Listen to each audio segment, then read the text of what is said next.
Dans cette vidéo, près de ce bassin, avec cette eau verdoyante là, nous allons vous amener sur les pistes du maraîchage, sur les pistes de la contre-saison. Si cela vous tente de faire de la contre-saison, cette vidéo est faite pour vous. Nous allons vous donner un certain nombre de paramètres qui vont vous permettre de vous décider si cette aventure-là vaut la peine ou pas. Aujourd'hui, nous parlerons du piment et bien sûr de la pastèque. Mais cela, les conseils que nous allons donner dans cette vidéo sont valables également pour la tomate, le gombo, le concombre, le poivron, tout ce qui rentre dans les légumes, le maraîchage. Tout cela, toutes les personnes intéressées vont trouver le compte. Restez jusqu'à la fin parce que les conseils que vous aurez ici, vous ne les trouverez peut-être nulle part ailleurs. C'est tout de suite après le jingle.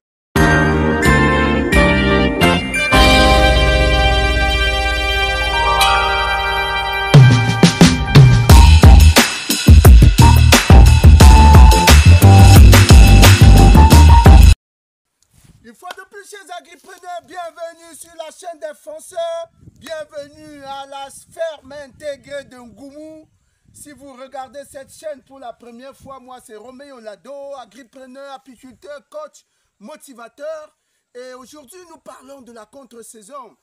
Nous avons fait un certain nombre de vidéos récemment sur la culture du gombo. Nous sommes déjà en production. Nous avons commencé les récoltes. Ça promet d'être extrêmement chatoyant, ça promet d'être mirobolant.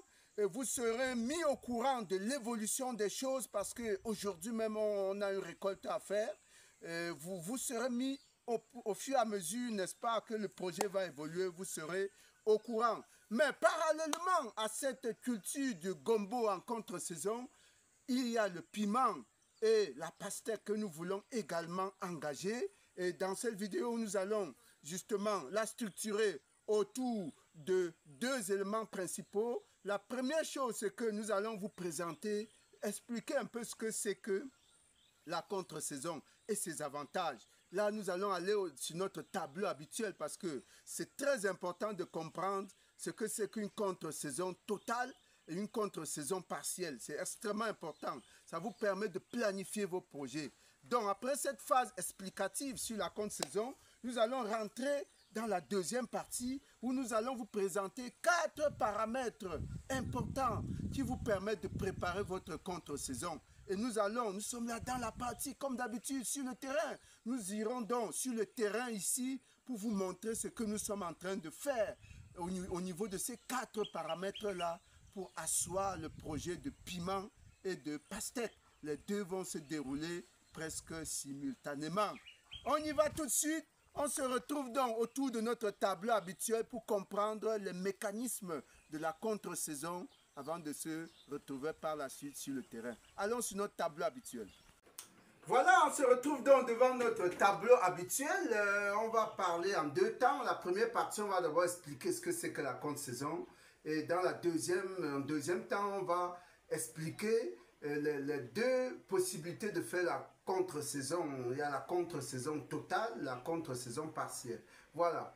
C'est quoi la contre-saison? Comme le nom l'indique, hein, contre-saison, c'est-à-dire ce qui est contre la saison, c'est-à-dire que ce qui ne se fait pas ordinairement, quoi. On a l'habitude, par exemple, de s'aimer le maïs au mois de mars au Cameroun parce que c'est les pluies qui commencent. Maintenant, vous décidez de le semer plutôt en janvier. On dit que vous êtes en train de faire de la contre-saison. Voilà un exemple. Au nord Cameroun, par exemple, les pluies commencent généralement au mois de mai, à la fin du mois de mai. C'est à ce moment-là qu'on met en place le coton, les arachides, le maïs, etc. Maintenant, si au nord Cameroun, vous décidez de s'aimer plutôt en mars, on va dire que vous êtes en train de faire de la contre-saison. Voilà simplement ce que signifie contre-saison. Donc, voilà maintenant comment distinguer, comment caractériser les contre-saisons. Supposons donc que vous avez votre calendrier mensuel. Ainsi, hein, le caméraman va grossir pour qu'on voit bien ce trait-là. On va là de janvier, par exemple, à décembre. Voilà, janvier, février, mars, avril, mai, juin, juillet, etc. jusqu'en décembre. Voilà. D'habitude, les pluies commencent au Cameroun au mois de mars. Vers la mi-mars, les pluies commencent. Si vous voulez donc faire la contre-saison totale, contre-saison, ce que nous appelons contre-saison totale, c'est-à-dire que vous produisez complètement en contre-saison, ça veut dire que entièrement en saison sèche. Si vous voulez faire de la pastèque en contre-saison totale, ça veut dire que vous avez les mois de décembre, janvier, février pour produire votre pastèque.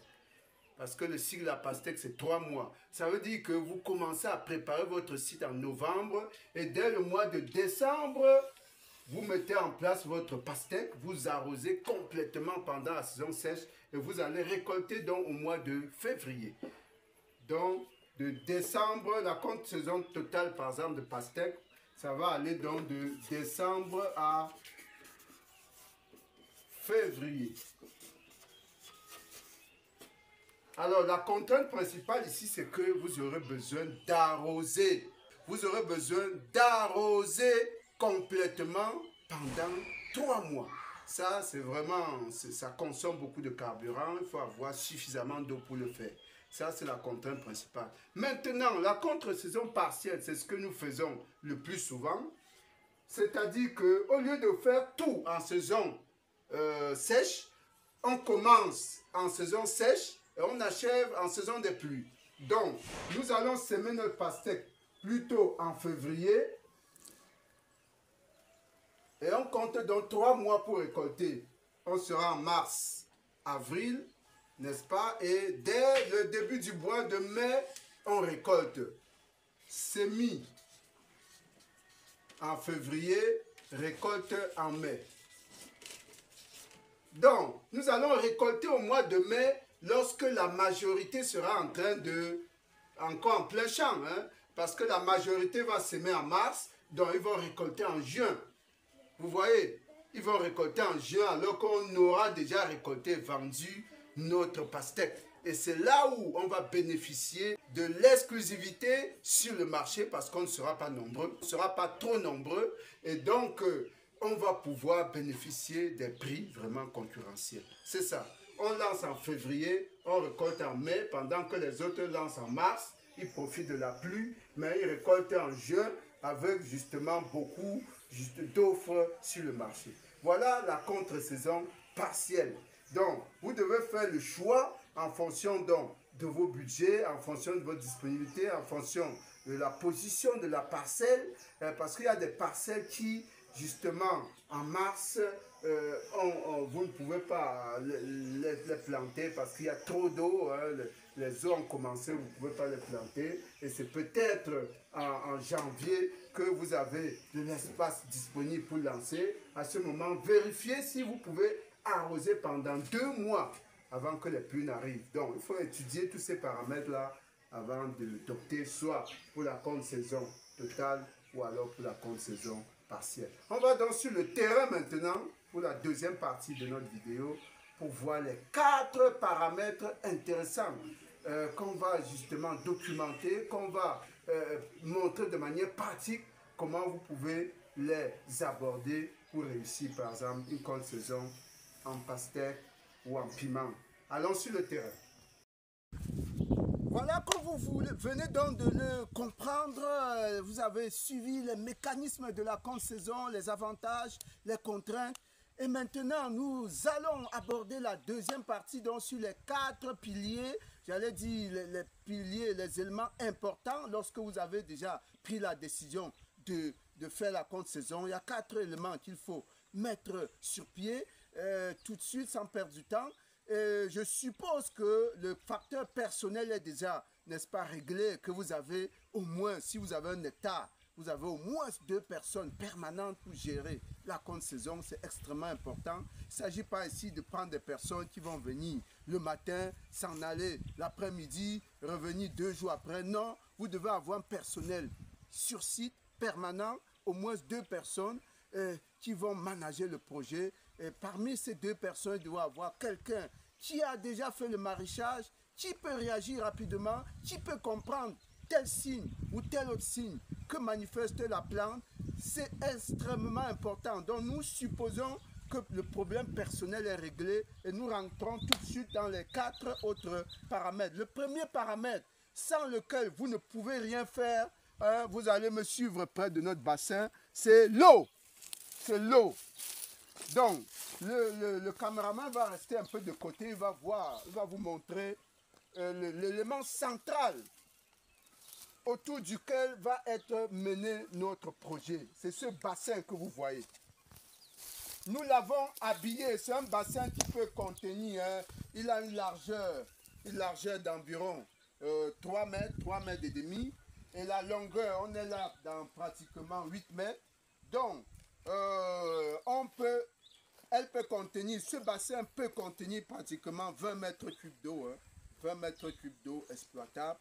C'est pas énorme, mais c'est relativement important, relativement intéressant pour des projets à envergure moyenne. Hein, envergure moyenne. Si vous avez des projets plus importants, il faut être capable de stocker ou bien de mobiliser encore plus d'eau. Hein. Voilà. Donc, ce bassin est alimenté, comment il est alimenté? À partir d'un bas-fond, à partir duquel nous avons pompé de l'eau. Parce qu'on est sur un terrain fortement accidenté, la pente est énorme, voilà pourquoi nous avons nécessairement opté pour un stockage de l'eau. Vous pouvez aussi faire un pompage direct, c'est-à-dire vous ne stockez pas, vous pompez directement pour utiliser sur les plantes. Mais compte tenu de la topographie de notre terrain, qui a une forte pente de plus de 20%, nous avons donc, on va faire un tour tout à l'heure, nous allons voir comment on a dû pomper de l'eau, stocker, capter de l'eau et le pomper dans ce bassin intermédiaire. Donc faisons un tour pour voir le point de captage. Voilà, nous sommes en train d'aller au point de captage qui est juste à 10 mètres là. Et vous voyez la tuyauterie. C'est une tuyauterie Panaflex, c'est un tuyau un peu dur hein, pour supporter la pression. Et là, nous sommes sur une pente de plus de 20%. 20% qui va ramener l'eau un peu justement dans notre bassin. Donc allons voir directement où est-ce qu'on capte cette eau-là. La pente est vraiment forte. En saison de pluie, si vous n'êtes pas prudent, vous pouvez tomber hein, sur cette descente. Donc voilà, vous allez voir ce tuyau-là. C'est cette tuyauterie justement qui ramène de l'eau. On est en train donc d'aller tout droit au point de captage. Voilà, il est là, il est plus loin. Voilà, les encombrements que l'eau doit devoir traverser pour atteindre le bassin, nous y sommes. Voilà, voilà le point de captage. La caméra doit vous faire voir exactement ce qui se passe ici. Nous sommes là au point de captage. Cette eau a été dérivée d'un courant, hein, d'un courant. Allons voir. Je ne sais pas si c'est un peu enherbé. C'est un peu enherbé, mais on va pouvoir y arriver. On va pouvoir y arriver. Alors, vous voyez, ici, là, vous voyez ici, la caméra peut rester là en haut pour filmer. Vous voyez, cette eau-là qui est, le lit un peu embourbé, hein, il est encombré.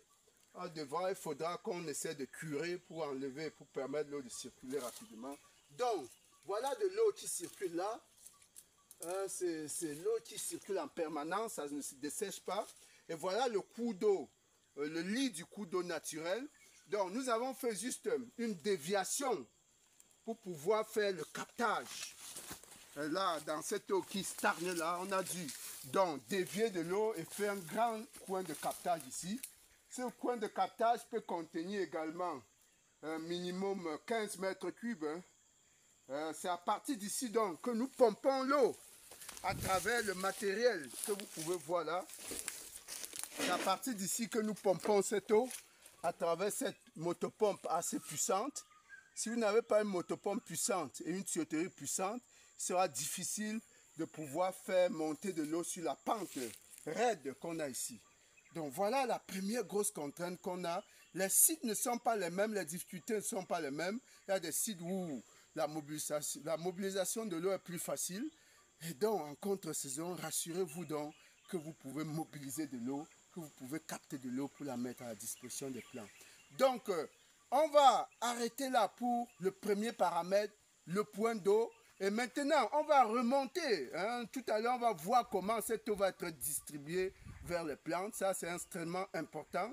Allons revoir en haut comment la distribution va se faire, aussi bien sur la pastèque que sur le piment. Voilà, avant donc d'aborder le deuxième paramètre qui concerne les semences ou bien la pépinière. Et là-dedans, on a quelques secrets à vous révéler extrêmement importants, notamment en ce qui concerne la pastèque. Donc, avant d'entrer dans le deuxième paramètre, nous allons voir au niveau du bassin d'eau comment l'eau va être redistribuée. Voilà. Alors, l'eau, à partir du point de captage que nous avons vu plus bas, l'eau est pompée et arrive donc ici. Et ce qui se passe, c'est que on a la parcelle de pastèque en amont, plus haut, et on a la parcelle de piment en aval, donc plus bas. Donc on a deux systèmes complètement différents qui vont se mettre sur pied. Pour irriguer ou bien pour arroser le piment qui se trouve en contrebas, on va simplement faire descendre de l'eau de manière gravitaire, c'est-à-dire on n'a plus besoin de pomper. On va mettre le tuyau, il y a un tuyau déjà en bas de ce bac qui va ramener de l'eau directement, n'est-ce pas, sur le site de piment qu'on va voir tout à l'heure. Par contre, en ce qui concerne la pastèque qui est plus haut, parce qu'on va y aller tout à l'heure pour voir, et on sera obligé de mettre une motopompe à ce niveau pour pomper encore de l'eau, hein, c'est presque sur 100-150 mètres.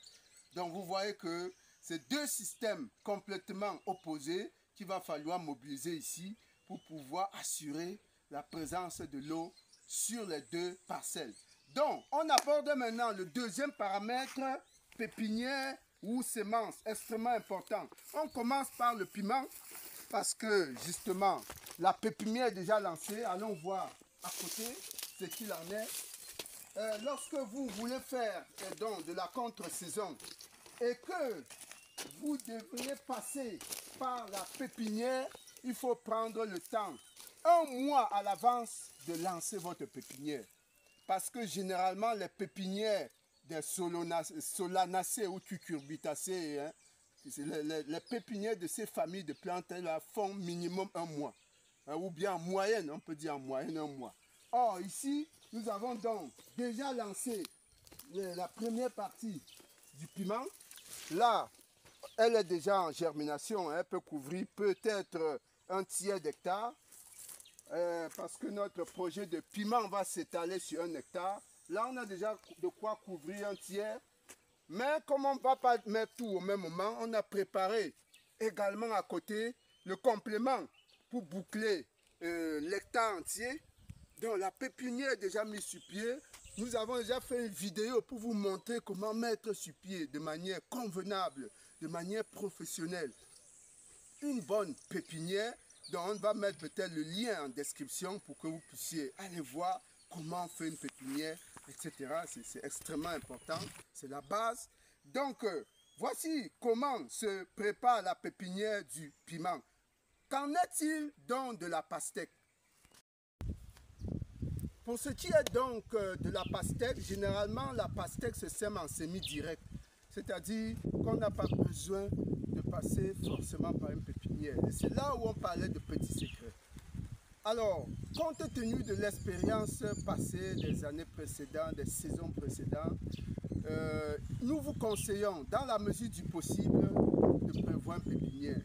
Et dans ce cas de figure, nous vous montrerons comment vous pouvez faire efficacement une pépinière pour éviter les problèmes de germination. Parce qu'en saison sèche, avec la pastèque, vous n'êtes jamais sûr si votre graine que vous avez enterrée dans le poquet va germer ou pas. Il y a beaucoup de rongeurs, d'insectes, de criquets, de sauterelles qui viendront soutirer justement vos graines dans la nuit. Vous penserez peut-être que c'est des sorciers, etc. Non, c'est des ravageurs, c'est des insectes, c'est des animaux qui se promènent la nuit, cherchent de quoi manger. Et donc, dans les poquets, ils sentent l'odeur et puis des terres. Hein, vous allez passer le temps à ressemer, à ressemer. Donc, la parade, c'est de passer par la pépinière et on verra comment dans ce petit projet, parce que là, c'est moins d'un demi-hectare, hein, l'espace est là, c'est moins d'un demi-hectare. Et donc, nous allons vous montrer comment faire la pépinière de pastèque pour pouvoir éviter ce type de problème de germination. Voilà, ça c'était le second paramètre, ça nous permet d'embrayer directement sur le troisième paramètre qui est la parcelle. Hein. Vous savez, vous ne pouvez pas faire la pastèque, le piment, le gombo sans avoir une parcelle. Et là, justement, le troisième paramètre, c'est la parcelle. Nous sommes là sur la parcelle qui va recevoir la pastèque. Elle est déjà apprêtée. On a déjà fait le brûlis. Là, si vous regardez bien, vous allez voir qu'il y a des anciens bions. Hein, là, c'est des anciens bions. Parce qu'on avait fait de la tomate il y a quelques années sur cet espace. C'est pourquoi vous voyez les anciens bions comme ça. Et donc, d'ailleurs, on va utiliser ces bions-là directement pour faire les poquets et justement ajuster les espacements. On va tout simplement ajuster les espacements en utilisant les bions qui existent déjà. On a un espace qui est légèrement inférieur à un demi-hectare. C'est au niveau du piment qu'on aura justement 1 hectare. Alors, l'espace se prépare simplement, vous défrichez votre espace, vous le nettoyez. Et vous voyez, au niveau de l'aération, ça doit être total. Au niveau de l'exposition au soleil, quand vous voulez faire dans la solanacée ou bien la cucurbitacée, c'est-à-dire tomates, poivrons, pastèques, concombres, toutes ces plantes, ces légumes-là aiment l'exposition au soleil. N'allez pas sous les arbres faire de la pastèque, ça ne marchera pas. Ça doit être complètement éclairé. Le soleil doit arriver sur votre site à un pourcentage extrêmement intéressant parce qu'il y a des sites qui sont bloqués de certains côtés par la forêt, c'est-à-dire que le soleil ne balaie pas complètement la surface. Ça veut dire que la plante ne reçoit pas le soleil à une dose normale pour pouvoir bien évoluer. C'est pourquoi il y a des sites qui sont bien, mais l'exposition au soleil est partielle. Là, il faut bien vérifier ces paramètres-là sur vos sites. Ici, vraiment, on est exposé totalement au soleil, c'est un bon paramètre. Et puis, tout ce qui reste à faire ici, c'est donc les poquets. Les poquets vont commencer à être mis en place dès la semaine prochaine. Vous pouvez voir donc la ficelle d'implantation qui a été mise sur pied. Voilà, vous voyez cette ficelle d'implantation qui a été mise sur pied pour pouvoir faire de l'alignement. Des poquets vont être justement alignés. On prévoit faire près de 3000 poquets. On vous a dit qu'on est sur moins d'un demi-hectare. Donc l'hectare, généralement, c'est 5000 poquets. On sera peut-être dans la moitié ou bien dans le tiers. On va voir un peu l'espacement à mettre en œuvre. Ça, c'est la parcelle au niveau donc de la pastèque. On va aller au niveau donc du piment également, voir comment les préparatifs sont en train de se dérouler. Lorsque vous mettez le projet de contre-saison en place, vérifiez que l'espace, la préparation de votre espace est sur la vitesse normale. Il ne faut pas être surpris par le temps parce que nous prévoyons dès la mi-février, lancer les semis. Il faut toujours avoir au niveau de la planification votre date de semis, très important. Ayez toujours votre date de semis en tête parce que c'est elle qui va vous permettre justement de mieux préparer les autres activités qui viennent en amont. Allons voir la parcelle de piment et avec ses contraintes aussi. Retrouvons-nous, c'est juste en bas.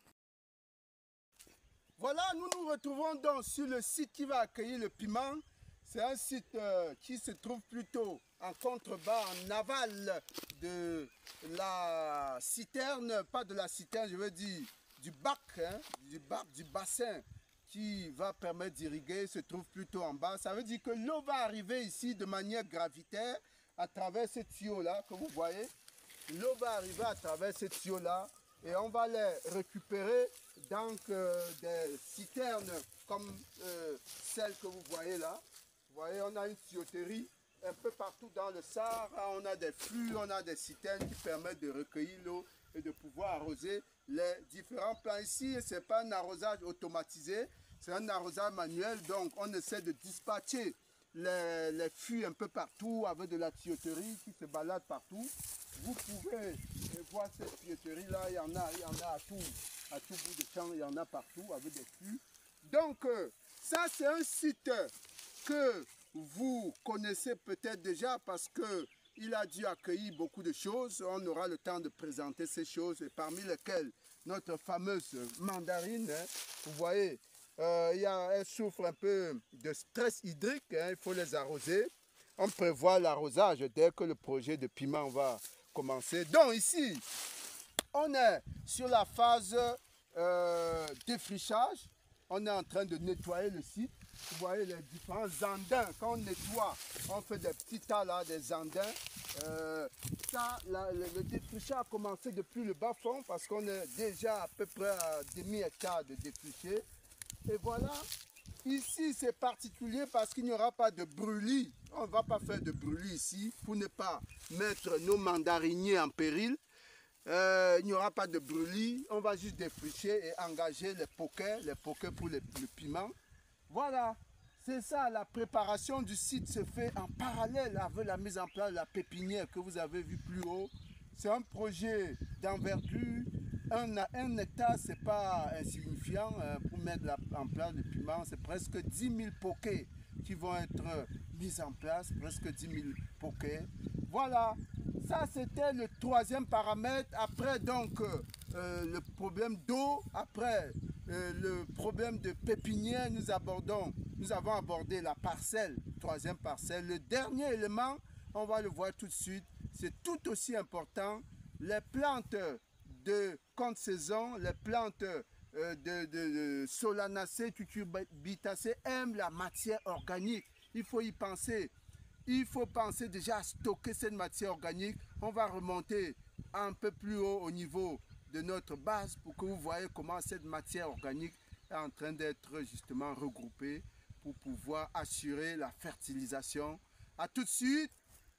Voilà le dernier point donc concerne la matière organique. Et là, c'est la fiente qui est très intéressante pour pouvoir fertiliser ce type de plantes. On peut déjà voir le stockage qui a commencé. Et là, c'est dans des sacs depuis quelques jours. Hein. Ça, il y a des fientes de poules. Hein. Ben, c'est pas bien quand c'est en plaque comme ça. Hein. Ça doit être réduit justement en poudre, sous forme de poudre, pour mieux être utilisé au niveau des plantes. Donc ça, c'est la fiente qui est stockée ici. C'est des déjections de poules. Mais à côté également, nous avons des déjections de porc. Il en faut au moins une centaine de sacs. Hein, quand vous voulez faire un hectare, il en faut au moins une centaine de sacs. Ça, c'est des déjections de porc. Là, on a essayé d'étaler pour que l'ammoniac puisse s'échapper. Hein. N'utilisez jamais des fientes fraîches directement sur les plants. Ça va brûler vos plants parce que ça dégage de l'ammoniac, hein, de la chaleur, c'est beaucoup d'énergie. Généralement, il faut les laisser se reposer et pour que ce chauffage-là puisse disparaître. Et d'où vient cette déjection-là? C'est à ce niveau que l'association agriculture-élevage est extrêmement importante. Quand vous faites de l'élevage, ça vous permet de gagner justement en coût de production, en recyclage des déchets. Nous avons un petit cheptel comme vous allez voir, mais ce n'est pas suffisant. C'est très insuffisant. Ben voilà les animaux qui nous ont produit ces déchets que vous voyez là dehors. Là, c'est une true qui vient de mettre bas. Ben voilà, en associant la possibilité de mettre un cheptel d'animaux, n'hésitez pas parce que les déchets vont vous permettre de faire du recyclage. Donc, mais là, nous avons un petit, très petit cheptel. Ce qui fait qu'on sera obligé de recourir à la fiente d'appoint. On va en acheter forcément. Nous allons en acheter pour pouvoir combler le gap. Il faut près d'une centaine de sacs pour un hectare. Donc, voilà le quatrième élément important. la contre-saison, notamment pour les cultures comme la pastèque, surtout et surtout, demande de la fiente, de la matière organique pour que la plante exprime mieux ses potentialités. Donc, on va se résumer. Le point d'eau capital, la pépinière, y mettre un point d'honneur. Troisième chose, la parcelle, la préparer convenablement. Et justement, enfin, la fiente, il faut la regrouper à l'avance pour pouvoir justement permettre l'utilisation le moment venu.